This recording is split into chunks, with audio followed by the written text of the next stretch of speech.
Olá, meus amores do quinto ano! Hoje nós estudaremos a flexão verbal. E como estamos estudando o gênero contos, iremos trabalhar essas flexões dentro dos contos. Vamos observar a tirinha abaixo. Paladar infantil. E Maria chorando. Bué! Estamos perdidos, João. E eu tô com fome. Eu sei, Maria, mas não se preocupe, vamos dar um jeito de sair desse bosque. Olha só, tem uma luz vindo dali. Será que... E quando eles chegaram na casinha, era uma casinha diferente da que eles esperavam. Era uma casinha de comida saudável. É, vamos procurar mais um pouco, né? No Mão na Massa diz: a história está igual a que você conhecia e por quê? Não, a história não está igual à história que conhecemos, porque na história que conhecemos, a casinha deveria ser feita de doces e não de comidas saudáveis. Mas por que João afirma que é melhor que procurem mais um pouco? Ora, se eles preferem procurar mais um pouco, é porque provavelmente eles preferem doces a terem que comer comidas saudáveis. No número 3 diz: e qual é sua opinião sobre a escolha de João? É uma resposta pessoal, mas nós temos que analisar. Será que João está certo em não querer comer comidas saudáveis? Que ele ficaria mais feliz se a casinha fosse toda feita de doces? Pensem, reflitam e coloquem a resposta de vocês. No número 4 diz: a seguir, releia com atenção o trecho. Estamos perdidos, João, e eu tô com fome. A quem Maria se refere quando usa a forma verbal estamos. Estamos, que vem do verbo estar, da primeira conjugação. Quando Maria diz estamos perdidos, ela se refere a ela e a João. Portanto, a nós. Nós estamos perdidos. No número 5 diz: ainda sobre a mesma frase, o verbo indica algo que já aconteceu, que está acontecendo ou que irá acontecer. Quando Maria diz estamos perdidos, ela está falando algo que está acontecendo nesse momento. Portanto, ela está falando no tempo presente. Falando sobre os verbos, nós devemos saber que eles podem se flexionar, ou seja, eles podem variar ou alternar-se para indicar o tempo, que seria presente, passado ou pretérito e futuro, a pessoa, que são aquelas que nós já estudamos, a pessoa que fala, que é sempre a primeira pessoa, eu ou nós, a pessoa com quem se fala, que é a segunda pessoa, tu ou vós, você ou vocês, e a terceira pessoa, que é a pessoa de quem se fala, ou seja, ele ou ela, eles ou elas. E o número se trata do singular, quando falo apenas de uma pessoa, e do plural, quando falo de duas ou mais pessoas, certo?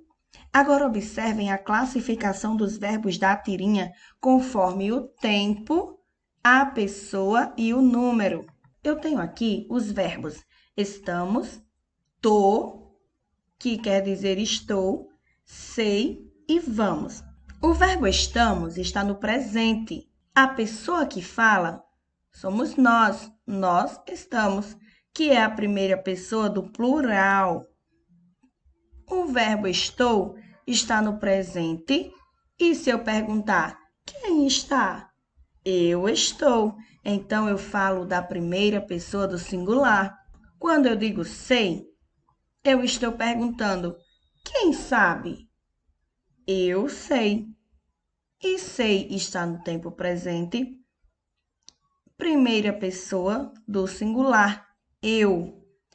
Vamos vem do verbo ir, que está conjugado no tempo presente. A pessoa é nós vamos, primeira pessoa do plural. Para saber mais, lembre-se, as três pessoas do singular são primeira pessoa, eu, segunda pessoa, tu, terceira pessoa, ele ou ela ou você.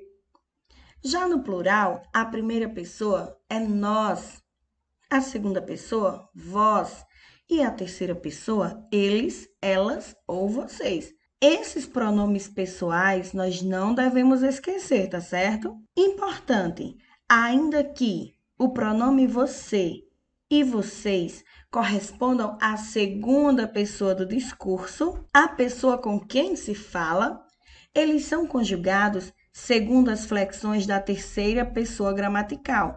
Por exemplo, cantou, ele cantou, ela cantou ou você cantou. Então, os verbos são conjugados com o pronome você sempre na terceira pessoa do singular ou terceira pessoa do plural, ok?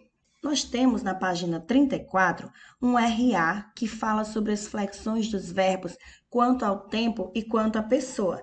E ele fala que verbo é a palavra que pode variar, ou seja, que pode se flexionar em pessoa, tempo, número e modo.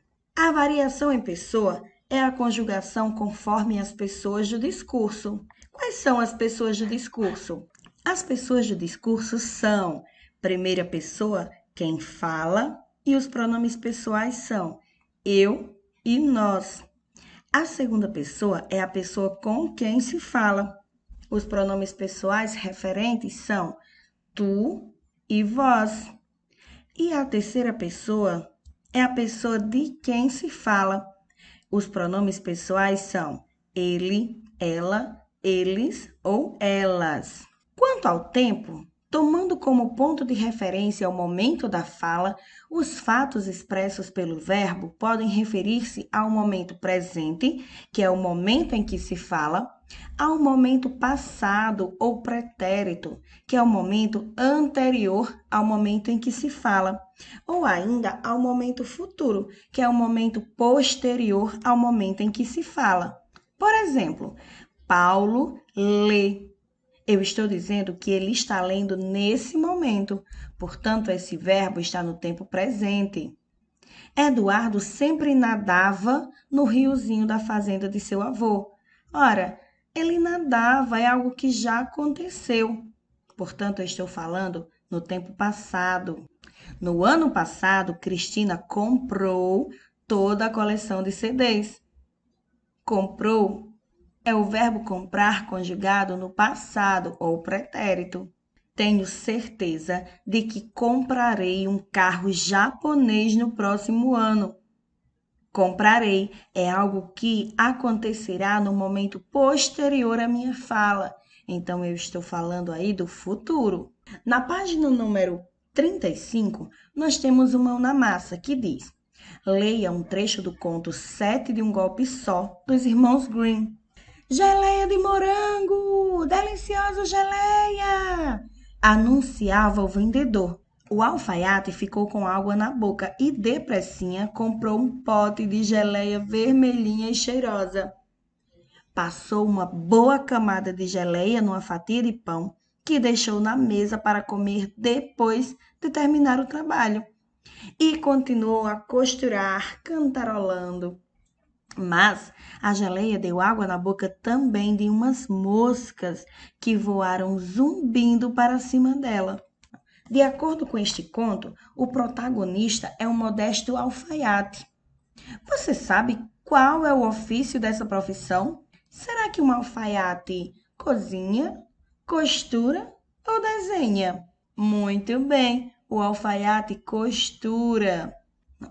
Agora, no número 2, nós iremos identificar as flexões de tempo, pessoa e número dos verbos utilizados no texto, completando o quadro a seguir. Eu tenho os verbos anunciava, ficou, comprou, passou, continuou, deu e voaram.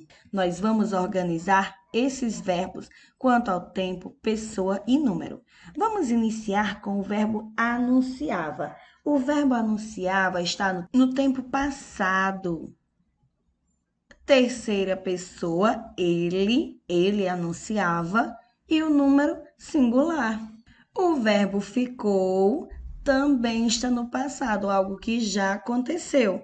Quem ficou? Ele ficou. Portanto, é terceira pessoa também do singular. O verbo comprou também está no passado, também se refere à terceira pessoa, ele comprou, e também está no singular. O verbo passou também está no passado, também se refere à terceira pessoa, ele passou, e também está no singular. O verbo continuou também está no passado ou pretérito, também está na terceira pessoa, ele continuou, e também está no singular. O verbo deu também está no passado. Eu posso dizer ele deu, portanto, é terceira pessoa e também está no singular. O verbo voaram é diferente. Ele também está no passado. Porém, se eu perguntar quem voou, você vai me responder eles voaram.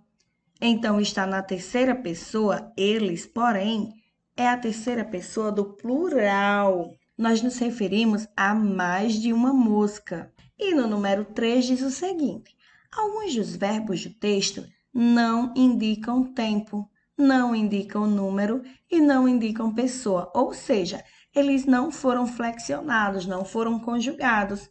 Encontre-os e transcreva-os a seguir. Nós iremos estudar um pouco mais à frente as formas nominais do verbo. Nós vamos compreender que existem 3 formas em que os verbos não são flexionados. Para isso, eles ocupam a forma do infinitivo, do particípio e do gerúndio. O infinitivo nós já estudamos, que são aqueles verbos terminados em AR, ER e IR. Mas o gerúndio é o verbo terminado em NDO. Então, quando eu digo brincando, pulando, comendo, esses verbos não estão flexionados. E quando terminam com NDO, eles estão no gerúndio, como em cantarolando e zumbindo. Temos também os verbos terminados em ado ou em ido, como subido, caído, acabado. Quando os verbos terminam dessa forma, nós dizemos que eles estão no particípio. Quando os verbos não são flexionados e se encontram no gerúndio, no particípio ou no infinitivo, nós dizemos que essas são as suas formas nominais. Temos também a diferença entre os verbos tem sem acento e tem com acento, vem sem acento e vem com acento. Qual será a diferença entre eles? Para descobrir isto, vamos ler agora um trecho de Cinderela, que é um conto de fadas bastante conhecido. O príncipe, então, provou o sapatinho no pé da primeira irmã. Não é você, seu pé é comprido demais. Então, a segunda irmã se aproximou, ávida, para provar o sapatinho também. O príncipe até tentou, mas o sapato não entrou. Você tem o pé largo demais.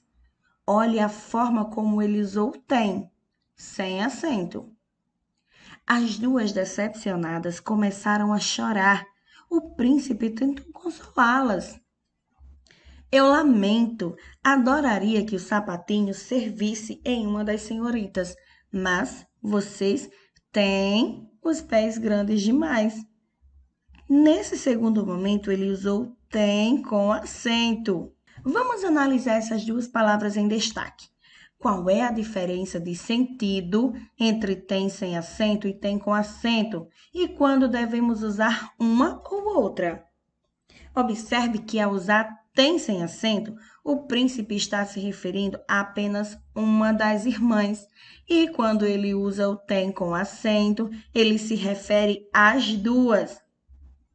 Tem sem acento é a forma do verbo ter no singular. E tem com acento é a forma usada no plural. Por exemplo, ela tem, sem acento, um sapatinho de cristal.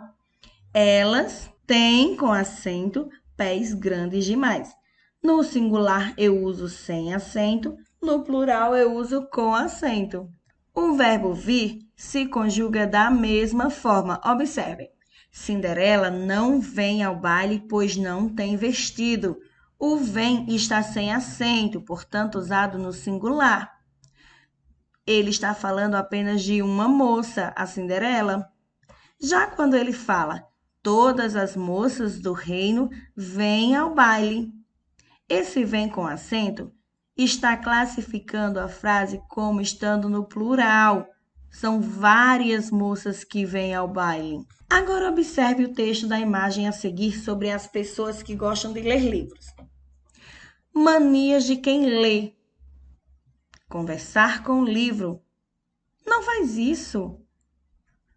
Observe como ela empregou a palavrinha ler dentro dessa imagem. Na frase manias de quem lê, o verbo ler está no singular. Mas como seria esse verbo no plural?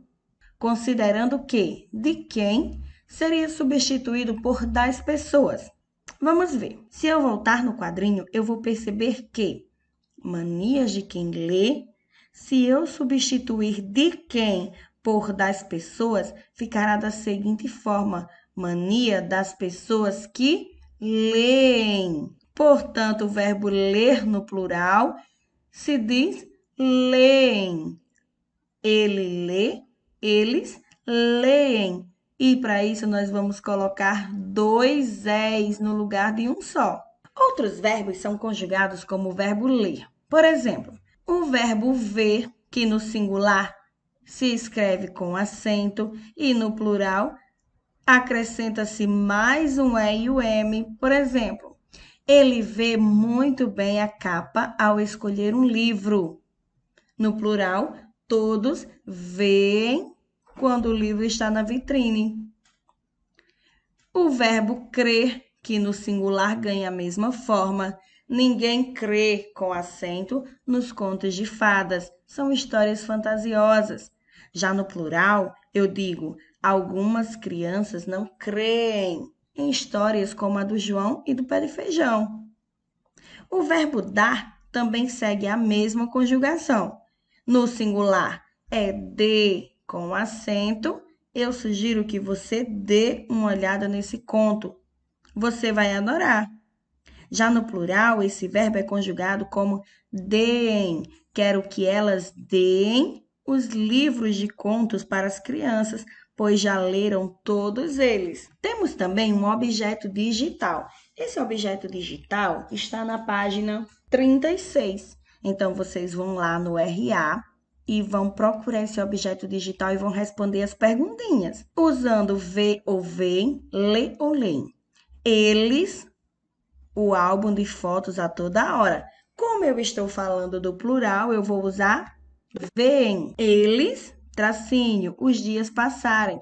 Como estou falando do plural, eles, então também é veem. O que os olhos não, tracinho, o coração não sente. Eu estou falando de olhos no plural, então é veem também. João e Maria, tracinho, muitas revistas e jornais. Eu estou falando de duas pessoas, é um sujeito composto, então é leem. Os alunos, tracinho, livros durante o recreio da escola. Os alunos está no plural, portanto é leem. A criança, tracinho, bem com óculos de grau. Como eu estou falando do singular, eu vou usar o vê. As crianças, tracinho, um filme enquanto esperam seus pais. Eu estou falando de várias crianças, então eu vou usar o verbo no plural. Veem. Muito bem, acertamos todas as questões. Agora nós vamos responder o nosso mão na massa. De acordo com o que você estudou sobre a conjugação dos verbos ter, ver, dar e crer, complete o texto com as suas formas adequadas para o plural ou o singular. Avaliando o contexto. Ler contos é uma excelente forma de aprender e conhecer mais sobre o mundo. Aquele que lê ou leem. Se eu estou falando no singular, eu vou dizer lê. Aquele que lê. Se eu estou no singular, eu também vou colocar o verbo ter no singular. Ele tem. tem ao seu alcance uma série de descobertas e novidades. Algumas pessoas, agora eu já estou usando o plural, já estou falando de várias pessoas. Crê ou creem que ler textos ficcionais é perda de tempo? Como estou usando no plural, então o verbo também vai ser conjugado no plural. Creem. Pois não vê ou veem. Veem, por exemplo, que os textos inventados são frutos da imaginação humana, são expressões artísticas do homem e retratos da época em que foram produzidos. Na página número 39, nós temos o agora você já sabe. Vocês irão escolher, vocês irão pegar o lápis de cor azul, o amarelo e o vermelho, e vocês irão pintar os quadrinhos das cores correspondentes ao que vocês aprenderam, ao que vocês têm dúvidas e ao que vocês ainda não compreenderam. Vamos lá! Reconhecer os gêneros cordel, repente e embolada. Vocês compreenderam? Pinta de azul. Tem dúvidas? Pintem de amarelo. Não entenderam? Pinta de vermelho. Segundo, compreender as características, semelhanças e particularidades de cada gênero citado. Terceiro, ler e compreender o papel de rimas, métricas e ritmo na construção de textos poéticos. Quarto, reconhecer e compreender a função dos pronomes pessoais e possessivos. Quinto, reconhecer os gêneros conto de fadas, conto de assombração e conto popular. Sexto, compreender as características, semelhanças e particularidades de cada gênero citado. Sétimo, compreender as flexões verbais de tempo, pessoa e número, reconhecendo os efeitos de sentido por elas produzidos. E oitavo, reconhecer a diferença no emprego e no significado das formas verbais. Tem sem acento, tem com acento, vem sem acento, vem com acento, vê, vem, lê, lê, crê, creem e dê, deem. Pintem das cores indicadas e nós iremos retrabalhar aquilo que vocês sentirem dificuldades. Essa é a nossa aulinha de hoje. Um beijo e até nosso próximo encontro.